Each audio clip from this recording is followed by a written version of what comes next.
संस्कृत को बजाय रखुवा सही विश्वास महोदय विश्वास दास महोदय जे आम सामने एते समय धरी आपण सहित थिले अनुरोध करिबे लेखा एवं साथी मंच होते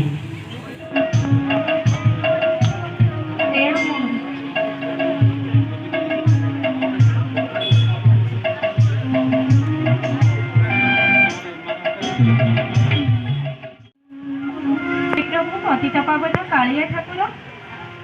तुम सिंह द्वार मुंडिया मारुची प्रभु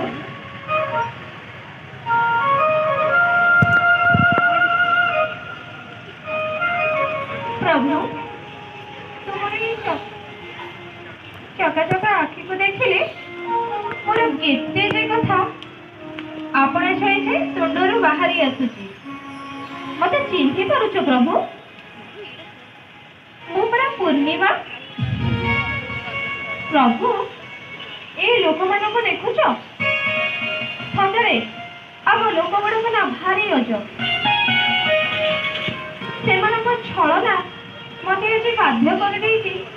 तू पाखे आपत्ति करने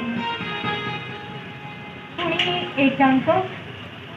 गुमसुम रातिर एकांत अवस्था मन भरी किसी कहबी बोली भावी प्रभु बहुत किसी कथा अच्छी तुम सागे कथा हवा प्रभु आम ये लोक गुड़ाक ना भारी चतुर आग कहे कि मागुना पुणी गोटे गोटे गोटे मागुणी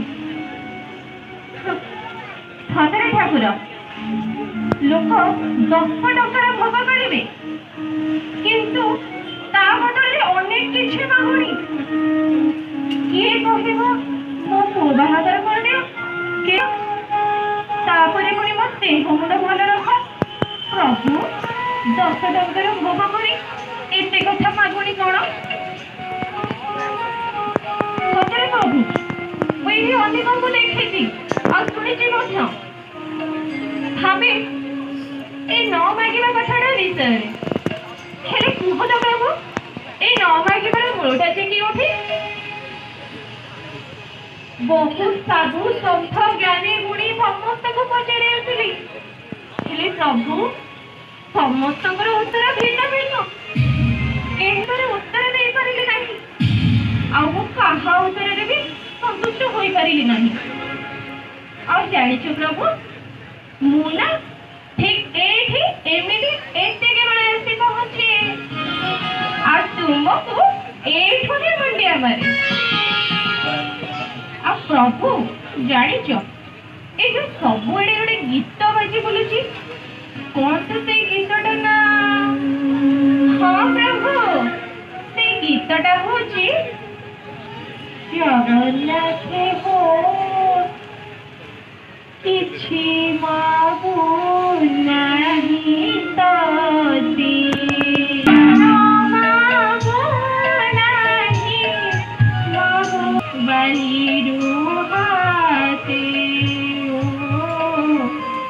हेले प्रभु ए जो सरस बेली हाथ गोटा एटा तो लक्ष लक्ष टंका ना ई पुणी केमिति का मागुनी सतरे ए आपण तो ए भक्त गुडा ना ए लोक गुडा ना भारी अजब ए कोन करिबी प्रभु ओ बहुत मन दुख रे आसीची मोना तुमको मंदिर भीतर को जाके मुंडिया मारी पारेनी कान की जानिछ प्रभु मो मां कहिची आने बड़े अच्छा जातिर तेरे प्रभु हमको मंदिर भीतर से मना करा प्रभु गोटे प्रश्न पचारि ये जो मंदिर भीतर को जीवा कथा तुम्हें मना कर तुम लोक मैंने प्रभु आउ गोटे प्रश्नर उत्तर दियो तो दूर से केउ जातिर थिला से तो दासी पुत्र थिला ना आम ठारू भी छोट जातिर थिला सी हेले प्रभु तुम्हें ताको एते भल पाइले କଦଳୀ ଚୋପା ମଧ୍ୟ ଖାଇ ଦେଇଥିଲ। ପ୍ରଭୁ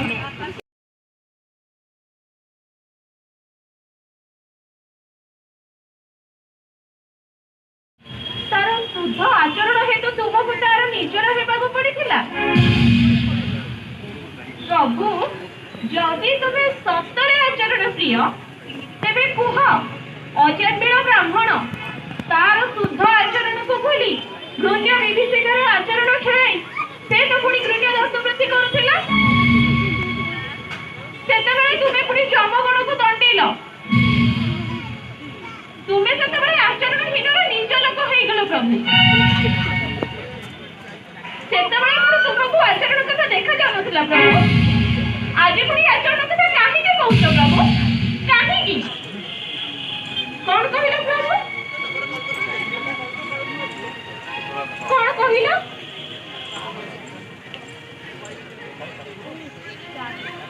ଓହୋ, ତୁମେ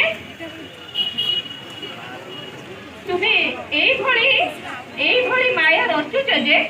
ମୁଁ ସେଥିରେ କିଛି ବି ବୁଝିପାରୁନି। ପ୍ରଭୁ,